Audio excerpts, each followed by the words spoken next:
मंत्री प्रकाश जावड़ेकर जी लाइव जुड़ चुके हैं। प्रकाश जी, बहुत स्वागत है आपका आज तक पर। और आम जनता को आम भाषा में कैसे समझाएंगे, कैसे बताएंगे कि ये आम आदमी का बजट है जो उसकी उम्मीदों पर खरा उतरेगा? प्रकाश जी,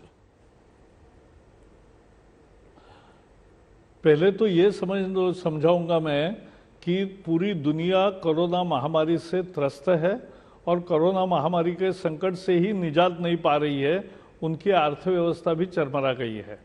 लेकिन भारत है कि जिन्होंने कोरोना के खिलाफ की लड़ाई लगभग जीत ली है, वैक्सीनेशन भी बहुत बड़े पैमाने पर शुरू हुआ है और तीसरा, अब अर्थव्यवस्था भी पटरी पर आकर दौड़ने लगी है।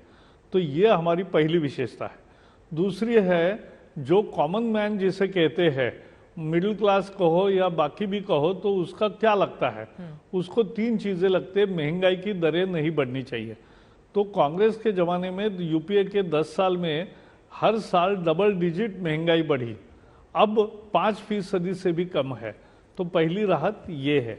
दूसरे, यूपीए के जमाने में आए दिन विभिन्न शहरों में बम फुटते थे, लोग मरते थे। आज नहीं हुआ है 6 साल में।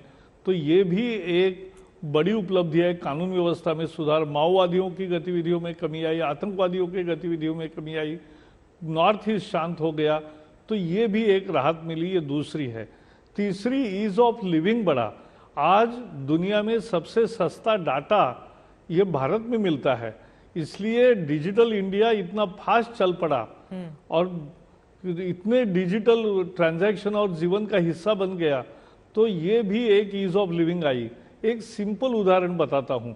अगर पहले ये नियम था कि पेंशनर जो है उसको हर नवंबर में बैंक में जाकर जिंदा होने का प्रमाण खुद वहां जाकर देना पड़ता था, तो कोई विदेश में गया है तो भी नवंबर में उसको लौट के एक दिन बैंक में जाना पड़ता था।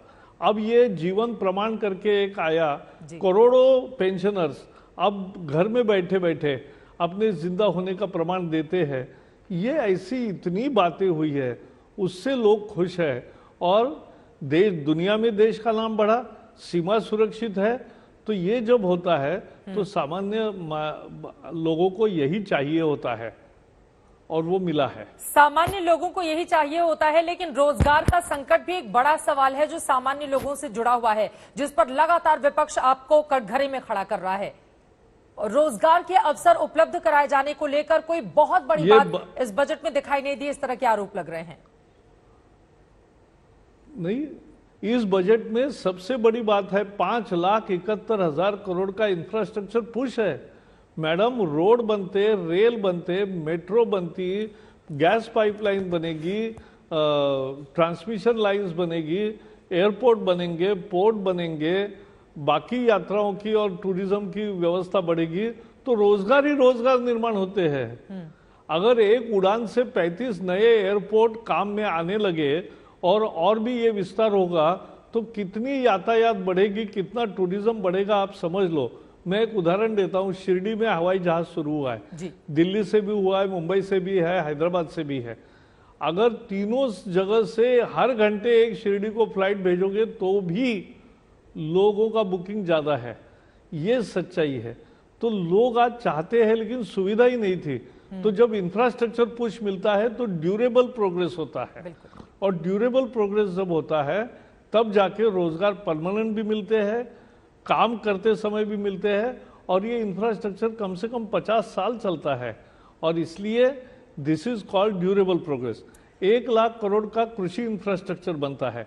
आपको बताऊं मैडम कि 1 एकड़ जमीन अगर पानी के अंदर आती है, सिंचाई में होती है, तो 1.5 रोजगार बढ़ता है, 1.5 इतना रोजगार बढ़ता है। तो इतनी करोड़ों एकड़ जब नई जमीन सिंचित होगी तो करोड़ों रोजगार बढ़ते हैं उसी में से। तो ये सब विषय ऐसे है कि जिससे रोजगार बढ़ता है, और रोजगार बढ़ाने के लिए ही ये बजट है। ये खर्चा जो मोदी सरकार के जमाने में होता है वो इसीलिए है। ये किसान को जो महत्वपूर्ण हम बातें पैसे आपने कही। रोकड़े में यकीनन देते पूरे हैं, कोरोना काल के वो दौरान हम उसका सबने देखा था किस तरह से रोजगार का संकट इस देश पर छाया, और जो यकीन आप दिला रहे हैं, अगर इसके जरिए हिंदुस्तान आगे बढ़ता है तो यकीनन एक अच्छी खबर होगी। लेकिन यहां पर कांग्रेस पार्टी की ओर से कहा गया है, विनिवेश को लेकर खासतौर से बार बार आप पर सवाल उछाले जा रहे हैं। उन्होंने कहा है कि विनिवेश के बारे में बेच खाएंगे सब कुछ, छोड़ेंगे नहीं अब कुछ। बजट 2021 ने गरीब को धोखा दिया, नौकरी पेशा लोगों को धोखा दिया, मजदूर किसान छोटे उद्योगों को धोखा दिया। ये रणदीप सुरजेवाला ने ट्वीट करके निशाना साधा है सरकार पर।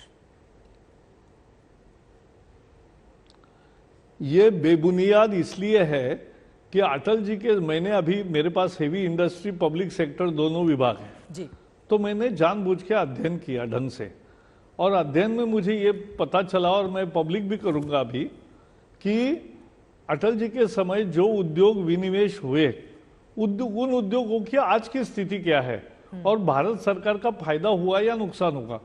पहले तो भारत सरकार को अपफ्रंट पैसे मिले, जो वहां रोज खर्चा होता था वो समाप्त हो गया। जो उनका 25-30% हिस्सा रह गया, उससे उनको 10 गुना ज्यादा कमाई हर साल हो रही है। वहां 10 गुना ज्यादा रोजगार तैयार हुआ है, वहां का उत्पादन बढ़ा है, वहां से टैक्स रेवेन्यू बढ़ा है, तो सबका बल्ले बल्ले हुआ है, विन विन सिचुएशन है। तो काय के लिए जो सरकार का काम नहीं है धंधा करना, और वो अधिकारी जिसका पैसा नहीं लगा है वो चलाए, वो उस तरह से नहीं चला सकता जिसका खुद का पैसा लगा होता है। और इसलिए ये उद्योगों का सही समय पे विनिवेश करना ये बहुत अच्छी रणनीति है, और उसके सहारे हम देश का भी फायदा करते हैं, आम आदमी का फायदा करते हैं, रोजगार बढ़ता है। तो सब यही उदाहरण है। और ये मैं कहना चाहता हूं, जैसे आज किसी ने अफवाह बीच में मैंने पढ़ा, कोई कह रहा है कि LIC का विनिवेश हो रहा है, नहीं हो रहा है। LIC तो LIC ही रहेगी। LIC में IPO ला रहे, उसमें शेयर कैपिटलाइज और कर रहे, दैट इज डिफरेंट। बट उसका मतलब ये नहीं कि विनिवेश जिनका होता है वो उद्योग ऐसे कगार पर होते हैं कि अगर 2 साल नहीं किया तो फिर एकदम गड्ढे में जाएंगे। तो उसके बजाय अगर सही समय पे अगर स्ट्रैटेजिक सेल करते हो तो उससे सबका फायदा होता है।